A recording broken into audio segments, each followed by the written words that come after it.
আজ সকালবেলা আমি এসেছিলাম বাবার বাড়িতে, এসেই দেখছি মা ছানার বড়া বানিয়েছে। আমার তো আর দেখে লোভ সামলালো না, আমি খেতে বসে গেলাম। দেখো তো তোমাদের কি দেখে লোভ সামলাচ্ছে?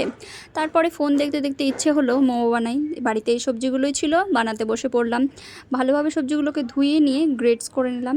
তারপরে সবজিগুলোকে ভালোভাবে চেপে জলগুলো সব বের করে নিলাম।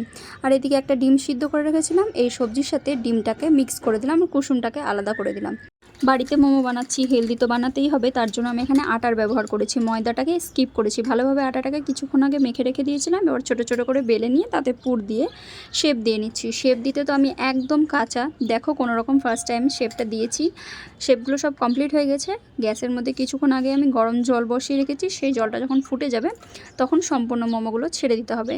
যদি না ফোটার আগে ছাড়ি তাহলে মোমোগুলো ফেটে যাবে। দেখো কি সুন্দর ফুলে গিয়েছে, দেখেই এখন লোভ লাগছে। এবার আমার ভাইয়ের রিভিউ দেওয়ার পালা। টমেটো কেচাপের সাথে ওকে খেতে দিয়েছি, দেখো ওর মুখ দেখেই বুঝতে পারবে খেতে কেমন হয়েছে। ফার্স্ট টাইম ভালোই হয়েছিল মোটামুটি। ভিডিওটি ভালো লাগলে অবশ্যই লাইক করে দিবে একটা, আর কমেন্ট করে জানাবে কেমন হয়েছে। টাটা।